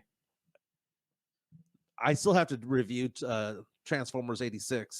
For that one, we're renting the theater. I'm renting the theater. I'm already talking with theaters, scouting around prices, because you were telling me, and then I was talking with them too, and it's like they give you a price quote for just going in and watching the movie, right? Right. But if you want to have refreshments, it's a certain price. So I'm like, that can happen. Someone LRM saying Kathleen Kinmont, never heard of you, but I'm willing to image. Oh, hello. My name's Michael, and I enjoy long walks along the beach. Let's put her on. There you go. I mean, that's her now, but back in the day. Oh man, that's another series you have to put on your list, dude. What's that? Charles in Charge. Never seen it. Charles in Charge. I think we figured out this.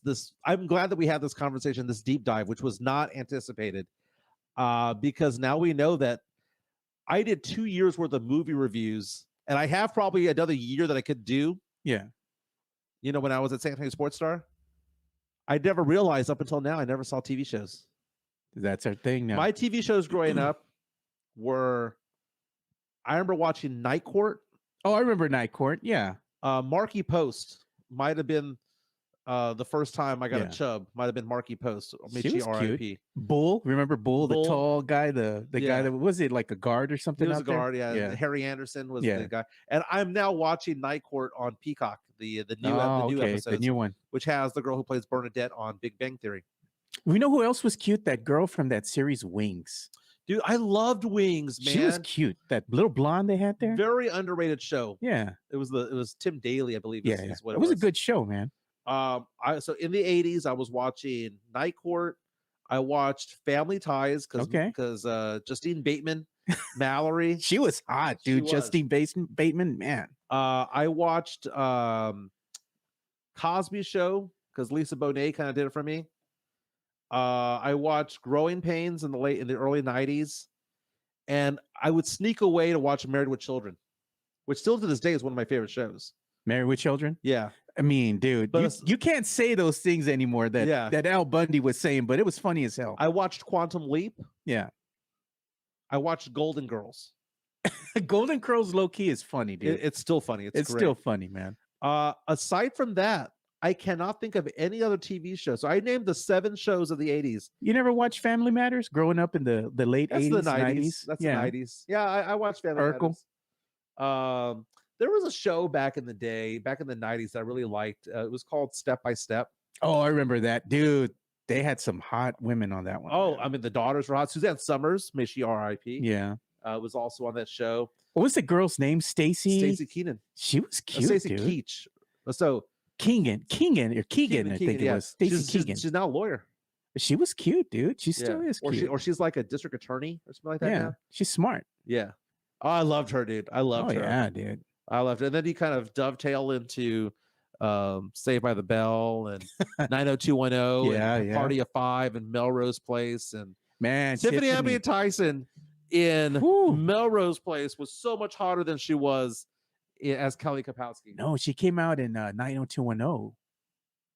Tiffany Amber Thiessen. What was that other show that she was on? Was it 90210? Yeah, it was Beverly Hills 90210. She was smoking hot. Who was in Melrose Place? Oh, they had some other women there in Melrose Place. Melrose Place they had some cute women there too, man. Melrose. Oh, you know who was? It was Daphne something, the brunette. She was cute. The Melrose Place cast of the 90s, the one that I'm thinking of. What was her name? Daphne. She came out in Courtney Thorne Spaceballs. Smith.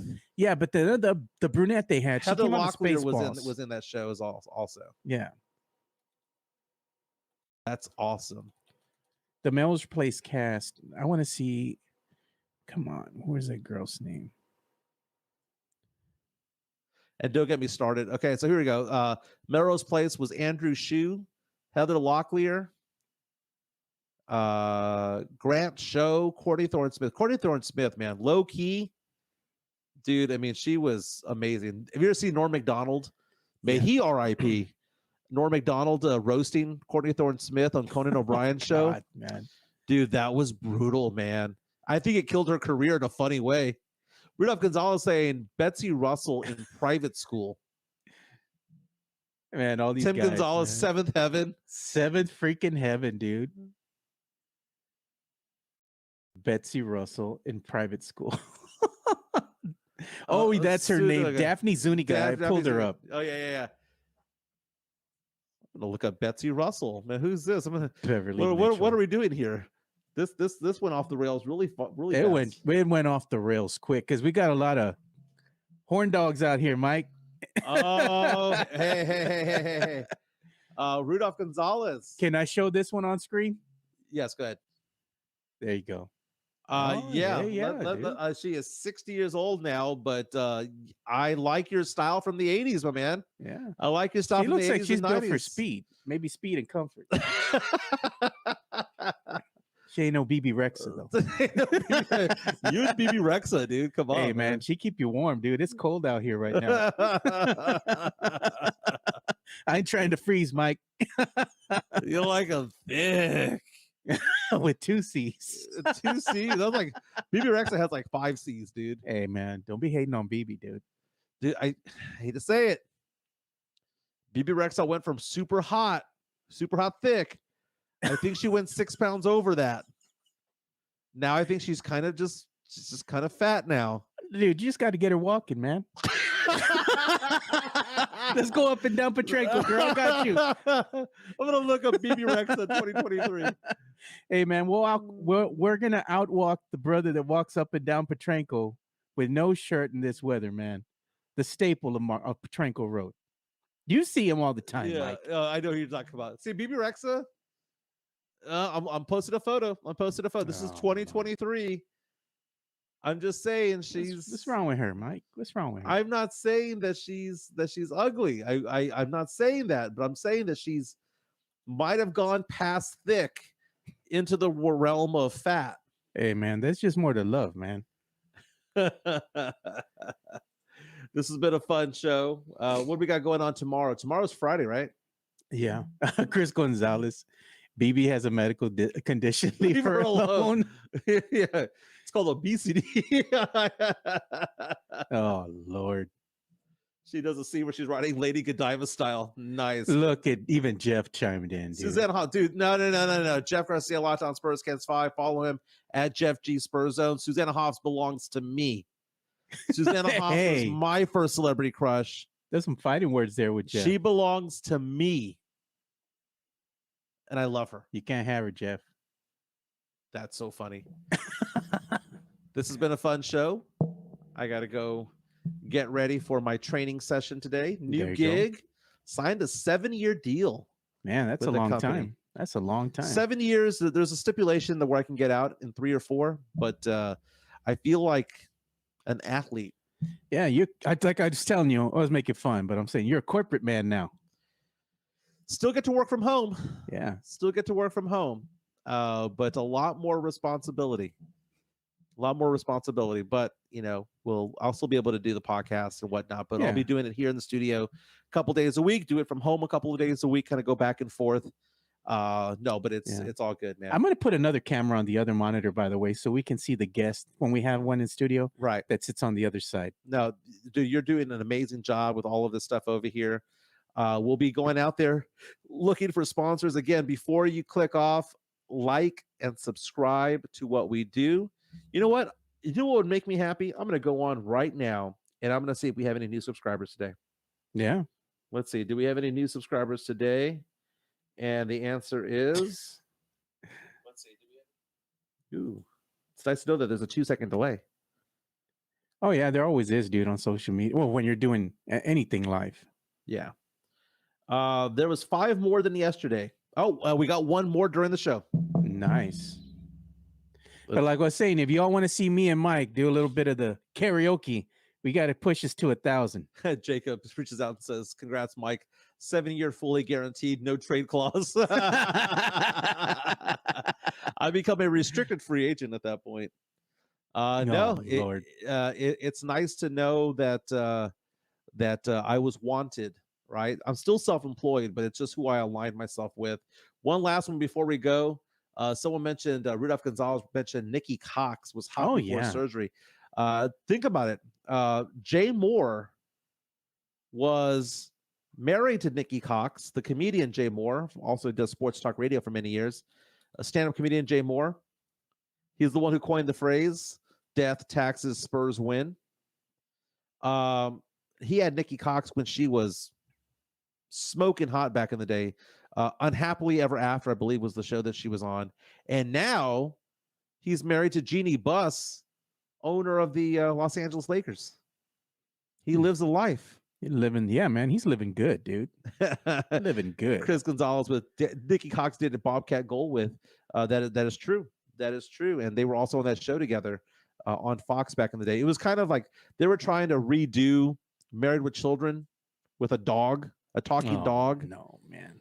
And that show sucked ass. You know, it's just as bad as that stupid show my kids used to make me watch back in the day on the Disney Channel, Dog with a Blog. Yeah. A freaking talking dog. I'm like, dude, I'm out. Oh, this show's going to go longer if you have a few minutes. Hand on the fist saying, surprise, y'all don't have any Cat Williams takes. Dude, did you see the interview? Yeah, I have, man. He was in that interview with that podcast with Shannon Sharp, and he went off on the Kings of Comedy guys, the Bernie Macs and the Steve Harveys, and goes off on Kevin Hart and all that stuff. I believe him, man. I believe a lot of what he says. I don't think it's 100% accurate, but I think it's about let's go ahead and say 70% accurate. Yeah, and maybe a little embellished. He wasn't drinking though. He wasn't out there drinking and slamming him down like Shannon was, sipping on something here and there. Right. He came on there coherent, and he was really eloquent in the way that he was spoken. Really well spoken. He was not going off on rants and screaming and yelling. Yeah. Very controlled, telling you exactly, hey, I got nothing to lose. Yeah, he basically said that a lot of these guys either steal their jokes. Their jokes. Yeah. Or they have sided with the man. They jump through the hoops, they kiss the ass that needs to be kissed in order to be stars. And he basically said that talent does not win out in Hollywood. That what wins out is who kisses the right person's ass out there. Yeah. And he said that he's been successful. He's had a really long career, but he never became a superstar. Yeah. Because he refused to dance the dance. He refused to conform or do certain things that he thought were demeaning. And he mentions Harvey Weinstein, and he was saying that Harvey Weinstein was somebody that wanted him to do certain things, and he even accused Weinstein of being sexual towards him. And he went off and said, look, he goes, I didn't dance the dance. And then other people became famous like Kevin Hart and all that. And he questioned Kevin Hart. He's like, Kevin Hart never did the touring that we did. How did he become so popular the way that he did? This was before social media, where like a Matt Rife will go off and social media become very, very popular. It's like he suddenly became this sensation, and he goes, "That guy couldn't fill a local comedy club. Like, how did that happen?" And it's because you kiss the ass that you need to kiss, and you sell yourself, and you sell out. I was talking about Steve Harvey not writing any of his jokes, and Steve Harvey just delivers. And he goes off to say that other Daniel Faison, saying that that Faison doesn't have any Netflix specials, and he basically says that he's been true to himself, and it cost him a certain level of popularity when he knew he could have been even more popular. And he defended people like Ice Cube along the way, where he was like, Ice Cube, string shoe budgeted things like Friday and whatnot, and people shouldn't complain years later about how much they got paid on it.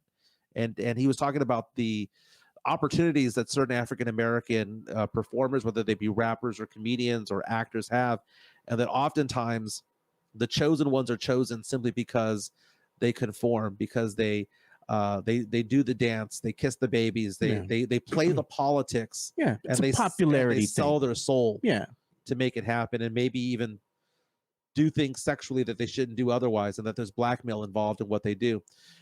Jeff Garcia from Locked On Spurs, Ken's 5. What's my take on the Stephen A. Smith, Jason Whitlock? That was actually going to be a big part of the show today before the whole thing. No, well, before we had the whole thing with Belichick and Saban and Pete Carroll and all of that. Jason Whitlock, I am glad that Stephen A. Smith went after him, because Jason Whitlock is accusing Stephen A. Smith of embellishing his memoir and saying that certain things didn't happen or that they were complete embellishments.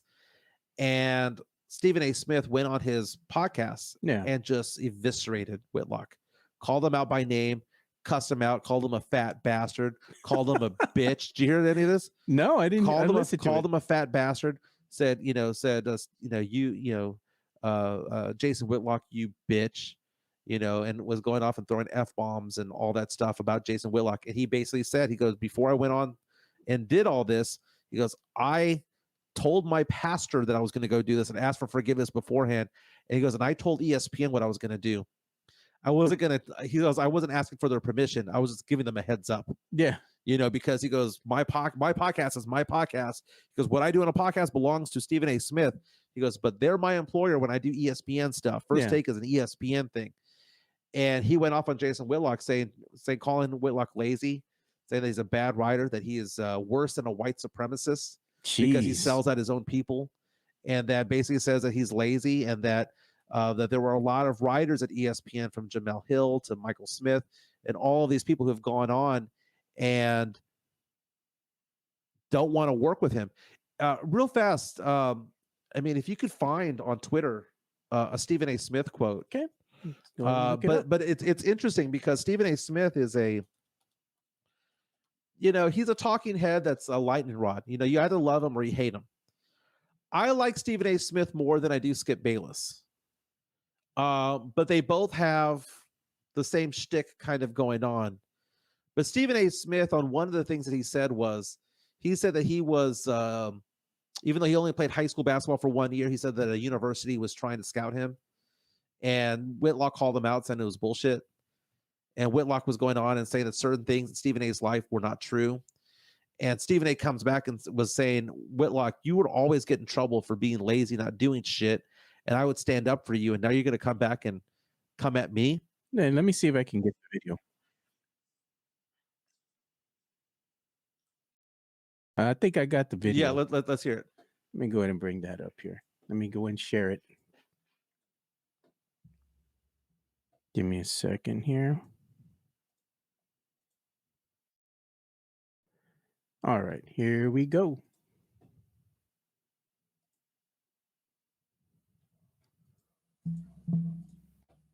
And there it is. No. I don't know of another human being worse than Jason Whitlock. He is a piece of shit. He's the dude that's going to have a funeral and ain't going to be no pallbearers. Might be 2 people to show up. He's that dude. He is the absolute worst. And he lies. and he incriminates, and he tries to set people up to fail, to big up himself because he can't do it on his own. He had a television show. He failed. He's had opportunities one time after another. He doesn't measure up. And now he's coming at the big dog. And let me tell you something right now. I am the big dog. I ain't the only one. I ain't the only one. There's plenty. Skip Bayless, apologies to him too for bringing up Jason Whitlock's name in the same sentence as him. But we all know what time it is. Everyone knows. All the executives at all the networks, they know what a piece of shit he is. And they begged me not to do this. But even my pastor, A.R. Bernard, said, I'm not happy about it. But every now and then we gotta do what we gotta do. I promise you, and last to my sister Carmen, I won't do this again. I promise you. I know you cringing. You didn't want me to do this. I'm sorry, sis. It was necessary. Oh, yeah, because he felt like a man was coming after everything that he's built, Right. you know? And Jason Whitlock is somebody who will oftentimes appear on extreme far right media, Oh, yeah. and he's basically going on and he goes against Barack Obama, he goes against George Floyd, he goes against certain things, and basically Stephen A. Smith calls him a sellout, saying it's okay to be conservative, but it's Yeah. also another thing to be a sellout. And he basically says that you pander to a certain demographic not because you believe that, but because you are trying to get money out of it. Jason Whitlock does have 700,000 followers right now on Twitter. He goes and he's going against Cat Williams. He's going against a lot of different people. And if you go on to this whole thing, where he's talking about positive things about Supreme Court Justice Clarence Thomas, and all this stuff, and it's just one of those things where it rubs people the wrong way, especially a lot of people in the African American community, because it just seems that Jason Whitlock supports sellouts. And Jason Whitlock, by the way, I have followed him maybe in the early 2010s, and some of it was cute, some of it was funny, but then you realize that he was saying certain things not because he believed them. He was saying certain things because he was trying to get a reaction out of them. Yeah. Now, people accuse me of that sometimes. Like, we started the show talking about Chet Holmgren versus Victor Wembanyama. That's not me being contrarian. That's not me trying to get a rise out of people. That's not me trying to do anything.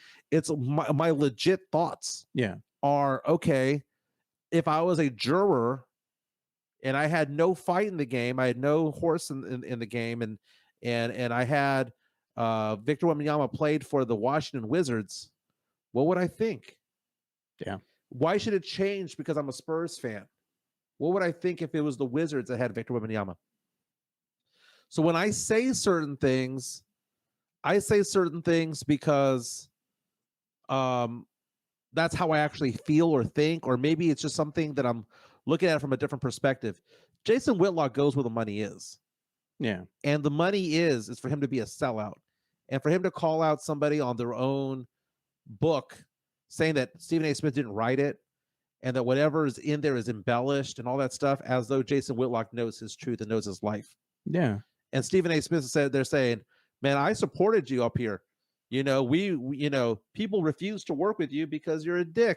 Yeah. And one thing that I do know about people just in general is that if a lot of people don't like you, it's not because it's them. It's because you're the problem. Yeah. If somebody is having a hard time with lots of things, whether it be dating or whatever, they need to look at within themselves. Yeah, they do. Because there's a common denominator in all of this, right? If you are at work and everyone hates you, it's not because they're out to get you. It's because there's something wrong with your personality. Now there's some exceptions to the rule, maybe some cliques and things like that before you got there or whatever. I understand that. But Stephen A. Smith is there saying, Jason Whitlock, nobody likes you. Yeah. And you burn a lot of bridges, and then you burn the bridges, and then what do? You then go sue. you go sue. He's and I've always thought that of Whitlock. I stopped following. I don't need Stephen A. Smith to validate my belief on Jason Whitlock because I have stopped watching and listening to him for years because I see him for what he is. Yeah. I see him for what he is. The guy's a dick who's trying to, he's a sellout. He brings no value. Yeah. No value. And there's nothing wrong with being conservative, whether you're Hispanic or black or white, or there's nothing wrong. But there's a way in which you do it. Yeah. Right? You can be conservative. That's great. You go January 6th things, that's taking it too far. Yeah, when you're doing a live stream and you're on TV to entertain people, you're not on there to talk politics. Right. You're not in there to bring your ideals into this. You're there to have fun, talk about relevant topics of the day, and have fun with it. It's a show where people escape, just like our show, and we have fun with it. We talk about it. We interact with people. We all reminisce about old times, old movies, all these things. It's a safe place for everybody to have an opinion and have fun with it. It's not on us to jump on a soapbox and preach to you and tell you, this is what I believe. This is the way you need to do things. No, that's not what this is about. No, it's not about you, you know? And for the record, I firmly believe that the far left and the far right are both stupid. Okay? Because I see a lot on the far left that just upsets the living crap out of me. I see a lot of stuff on the far right that upsets the living crap out of me. Why can't things be in the middle like they used to always be? Yeah. But Stephen A. Smith calling him out, that was pretty interesting. There was another topic that I wanted to get into today about Stephen A. Smith. It was actually about ESPN because ESPN employs the guy with the black muscle shirt with the black wife beater, Pat McAfee. Pat McAfee, yeah, the McAfee show. There's been a lot of talk about that. Yeah, so now Aaron Rodgers is no longer part of the show. Aaron Rodgers was there every week. By the way, what's that other dude that's on there? Is it AJ Hawk? Or a Hawk. Yeah, does nothing. He doesn't say anything the entire show. You just see his creepy ass face going the entire time. He's the creepiest looking motherfucker I've ever seen. Is that guy on the Pat McAfee show? He just sits there, doesn't say anything, doesn't laugh, doesn't do any emotion other than a fucking evil grin. I can't stand that guy. And I'm sure he's a nice guy, but I just can't stand him. Pat McAfee, of course, the whole situation involving Aaron Rodgers was on the show a couple of weeks ago, insinuated or basically said that Jimmy Kimmel of ABC, that he was going to be on one of the Jeffrey Epstein lists. And Kimmel goes on and says that he's going to sue if he doesn't shut his trap. Yeah. And then what ends up happening is Aaron Rodgers double downs on it and then goes on a 5-minute tirade about COVID vaccines and goes unhinged for 5 or 6 minutes. And now ESPN's saying that Aaron Rodgers is no longer on that show. But you know what? It's in the words of Stephen A. Smith. Lay off the weed. Lay off the weed. Exactly. And Pat McAfee is coming off the fact that he went after an executive at ESPN for saying that the executive is trying to derail his show by spreading false rumors about it. And others are out there, the Stephen A. Smiths of the world, who have said, you know what, Pat McAfee might actually be telling the truth here. You know, Michael Smith and Jamel Hill and all these people, all these characters that were at ESPN who were up and gone, that basically this particular executive at ESPN just wants vanilla sports. They want to control things. They want no personality. Yeah. They want no personality when ESPN has been personality driven for so long. Well, they got rid of all the guys that they deemed, I guess, old, tired. They want to get younger. They want to bring in that younger audience.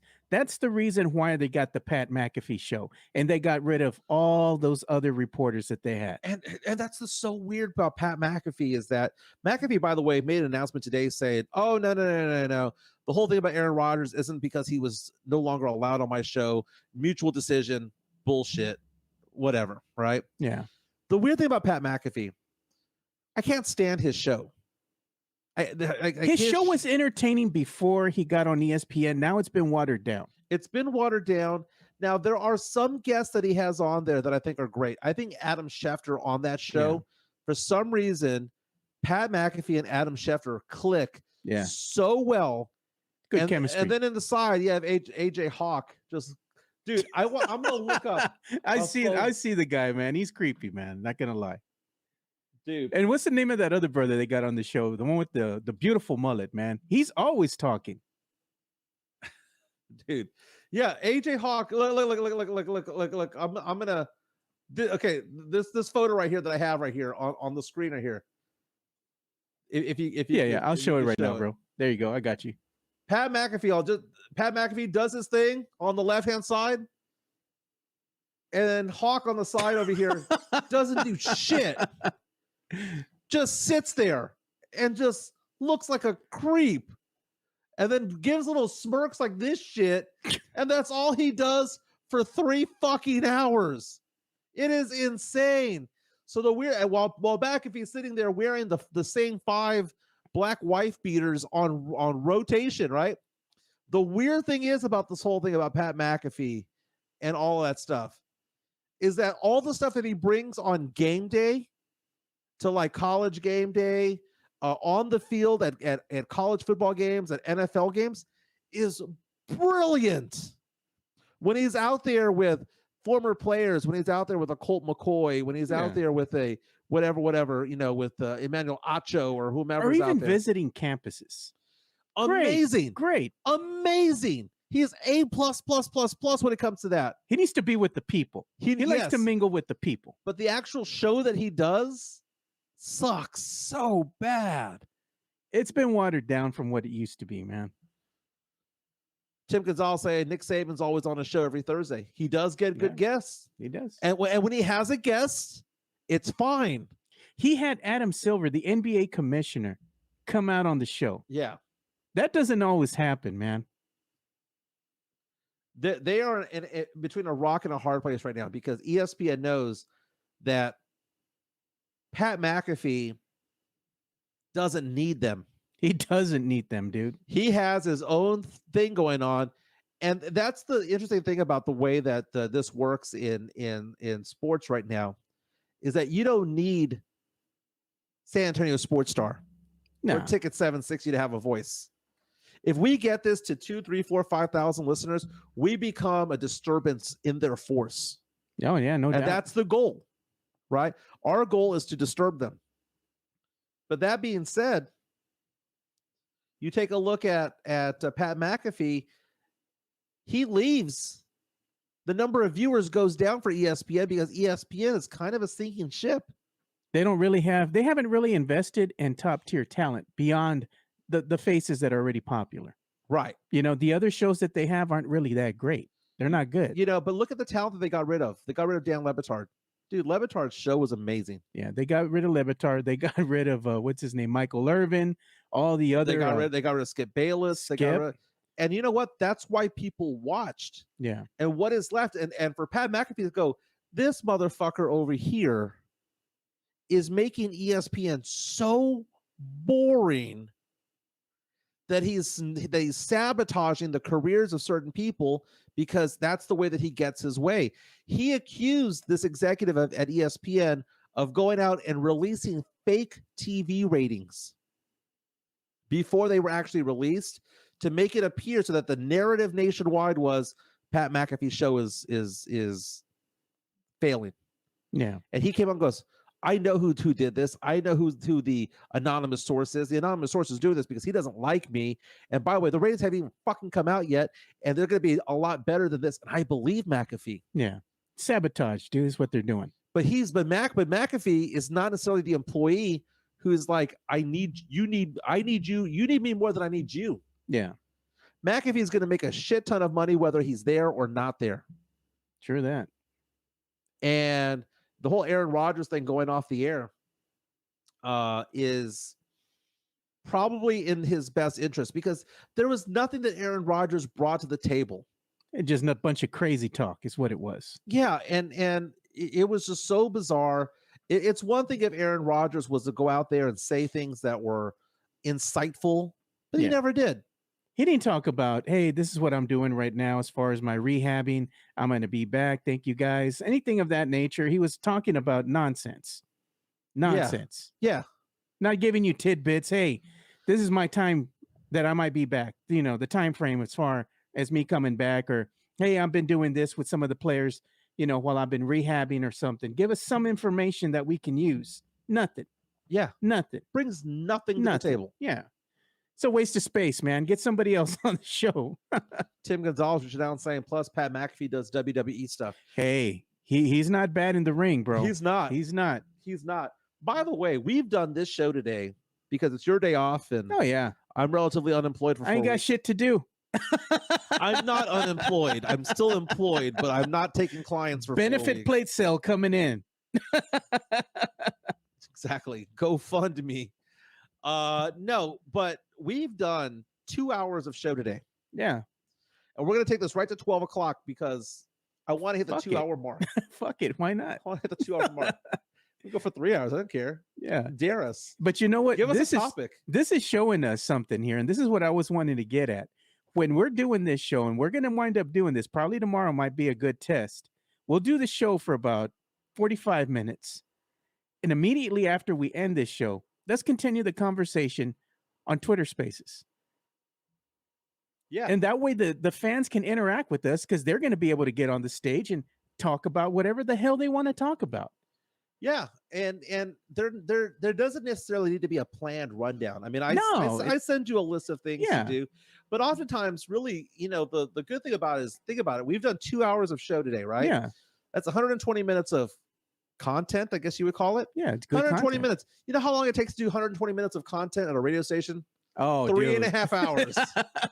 You got to factor in commercial segments, and all the other corporate stuff that they need to get done. Headlines. Yeah. Let's see what's going on in the NBA tonight. NBA has several games on tap. The frontrunner for the Rookie of the Year, Chet Holmgren, the Oklahoma City Thunder, taking on the Portland Trailblazers tonight. Oh, speaking of Portland, guess what I just got for a game that's coming up when the Spurs are playing Portland? What's going on? I got 4 VIP Spurs tickets. Nice. Guess who's coming with me? Who's that? Nice. I'm going to invite our boy Brandon Medina, and I'm going to take my best friend, and we might be able to partake in free drinks and food. Very cool, man. Free parking. I'll take that, baby. I'll take that. When is that again? It's coming up here. I got to look at the email. My wife sent it to me because they gave her this package at work. Yeah. And she's like, I don't want to go see a game. You can have it. So Nets, Cavaliers. That's a game at 1 o'clock today. What the heck? It's a 1 o'clock game. 6:30 on TNT. You got the Boston Celtics at the Milwaukee Bucks. That's a great matchup right there. Milwaukee favored by 4.5 points at home. Portland at OKC Thunder. OKC favored by 12.5 points. Knicks at Mavericks. Knicks, wow, favored by 3.5 in this game. Yeah. And then you got the Suns and Lakers also on TNT. That tip off at 9 o'clock. Durant against Davis. Durant against LeBron James. Lakers favored by 1.5. Lakers coming in at 19-19. The in-season tournament champion, LA Lakers. Looking forward to this weekend because you've got the games going on for the NFL playoffs. Wild card weekend. First game is going to be the Browns and Texans. 3:30 kickoff. NBC on Saturday. My flight doesn't take off till like 10 p.m. Saturday night, so I'll be able to watch most of these games, or at least the first game I'll be able to watch at a friend's house. You have Cleveland. The spread has now moved in their direction. They're now favored by 2, even though the Texans are the home team. Dolphins at Chiefs. Again, it's going to be negative 9 or 10 degrees wind chill factor when it's all said and done. Chiefs favored in this game by 4.5 points. I mean, how do you throw the ball? How do you even fucking move, bro? It's too damn cold. Sunday's game, the early game, CBS Steelers at Bills. Bills favored by 10. That's the biggest spread of all of them this year. Jeez, dude, I never realized that the Steelers had a streak going of number of 10 win game seasons.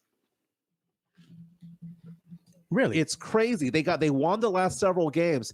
Here's the Steelers number of wins that they've had in the last X number of years, right? Yeah. I got a serious question, man. Look at this. Chris Gonzalez, man. Questions. Since Mike is a fashion guy, do men go out and buy pajamas to sleep? No, dude. It's called T-shirt and chones, dude. Exactly. You know what? What pajamas? Let's go ahead. Let's go ahead and do this. Ask us a question. I don't care what anyone says. Ask us a question. Ask us a question. We'll answer. So no, I'm a t-shirt and boxer brief guy, but it has to be a loose fitting boxer brief. I don't want it to be all. You got to wear the one that has the holes in it. Dude, I got rid of the holy ones about 3 months ago, dude. Did you see those memes that they had during Christmas time? It says "Stay strong, Kings," and they show the holes in the socks, the holes in the chones. They said Christmas is 2 weeks away. I went to Kohl's and I bought myself a ton of underwear, a ton of socks the other day, and I also Costco I buy a lot from as well. Found it interesting. I realized that the t-shirts I have at home, just to kind of like sleep in, chill, or no, just to go out, to t-shirt and jeans type of thing. I have a lot of LSU shirts because every time I go see my daughter, I buy a shirt or two, and I go see her 2 or 3 times a year. So I probably have like 9 or 10 LSU t-shirts. I can go the whole week and wear a different one, right? LSU dad, go Tigers. I seen your shirts, yeah. So I got all of that. I like buying t-shirts at breweries. Like if I go to a bar, and I see one up there and it's cutesy and it has like some sort of like dad joke on there, you're like, I'm gonna buy it, dude. Yeah. How much is that? $25 bucks. Fuck it. I'm gonna go ahead and buy it. I buy a lot of my shirts, t-shirts, even clothes, for example. I get them from like Macy's, or I go to JCPenney because I'm out there with the wife anyway. Yeah. But JCPenney has some good stuff, man. Chris Gonzalez saying that he spends $100 worth on PJs, and that he says his mother bought his daughter's PJs, spent nearly $100, and that he's still wearing the same shit since 2009. Hey, I mean, I'm not a big PJs guy, dude. No, you know what? I'm a PJs guy when it's like 15 degrees outside, and I'll put on that one PJ that I have. I don't even know if it's a PJ or not. It's more like those like track pants. Yeah, like what I got on right now. Yeah, sweatpants, kind of. Yeah, but I ain't gonna wear that to the strip club, dude. Yeah, those guys who go to Sugars wearing gray sweatpants. Jeez, man. Hey, that's what I got on right now. I got my Echo sweatpants on. Dude, I haven't been to a gentleman's establishment in a long time. It's been years since I've been to a gentleman's establishment. Jeez. Oh, and now I got the name of the game is going to be January the 26th. It's on a Friday. They play the Portland Trailblazers at 8:30. I'm sure they're going to let us in early. Nice. We're sitting in section 14, so I don't know where the hell that is, but I know it's in the lower bowl somewhere. And I believe they gave us some passes with this. Mm-hmm. So I believe food and drink are included.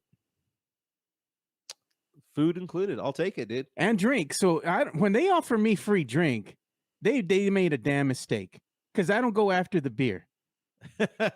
I'm going after the liquor. I'm like, what are we talking, man? Get me a pour. I'm coming back. I might not make it to the seat, Mike. Let's put it like that. Let's see. Anything going on mysa.com? Let's just go around the horn over here. It says HEB, the mysa.com has as their front page headline, HEB plans to build a new store near UTSA's main campus. Jeez, with dude. construction beginning in July. They already have an HEB right the stone's throw away from UTSA. That HEB, it's on the access road. It's right there past Bandera. Oh, yeah. It's not. That's where I take my daughter all the time, because I always got to buy her groceries every week. I don't know how this girl goes through $135 worth of groceries every other week, and it's just her. Dude, my daughter does her grocery shopping. She's not in San Antonio. Yeah. She's in Baton Rouge. But we are blessed to have HEB over here. Yeah. She goes to Whole Foods over there. Jeez, dude. That's expensive. That is expensive. HEB going to be building a new location on 1604 right next to UTSA. Going to open in July 2025. Estimated cost of $20 million. 116,000 square feet. UTSA on Twitter says that they're excited about it. And they said, quote, those meal simples are getting closer. Dude, I'm a fan of them. Dude, I meal simple about 4 meals a week, dude. You know what? My one of my nieces, she works at the HEB warehouse. Yeah. And she does those meal simples, right? At the warehouse. Yeah. And she leans over and tells me, don't eat it. I tell her why not. She told me a story. I'm like, yeah, man, I ain't eating that. A popular restaurant here in San Antonio that shut down is now being rebranded. Remember Sangria on the Berg? Oh, yeah, I remember that. It says beloved local establishment Sangria on the Berg permanently closed in December, but the chef that was there has a new concept up his sleeve, and it's going to be chicken based. Huh. That is odd. Going to be called Saucy Birds. Interesting. Dude, I am a meal simple guy. The more I look at it, dude, the more I think about it. You know what I'm a fan of right now? And I'm going to be honest with y'all, man. Something that's been a game changer for me has been this, what do you call those things? The air fryer. Yeah. My daughter bought us an air fryer for the holidays, right? For me and the wife. That was a gift she gave us. I never knew I needed an air fryer until I had one, bro. I'm telling you, it's a game changer. Now, like 10, 12 minutes, your food is done. It comes out nice and crispy. I mean, I put in some fish fillets the other day, right? Yeah. And I was like, okay, I'm going to go ahead and drop them in as I'm working and everything because I'm going to go to lunch in 10 or 12 minutes. I'm like, all right, let's see how this shit tastes. Bro, I was like, nice. It was nice. Taking a look, ERCOT has issued a weather watch alerting Texans that electrical demand might be high because of an Arctic blast. Dude, if it goes cold again, I say we January 6th, the state capitol, dude, because that is Jesus so wrong, man. You know what? You have a dog sled team almost, man, with Duncan and the Golden Retriever. Cody. You might be able just to get on a sled and ride those dogs to HEB or something to get something to eat. Dude, I mean, the audacity of ERCOT, by the way, and you know, all the damage that was done and all the lives that were lost, and the state government did absolutely nothing to punish ERCOT. Yeah. In fact, what they did was they stiffed all of us and increased our electricity charges in order to subsidize ERCOT because ERCOT lines their pockets.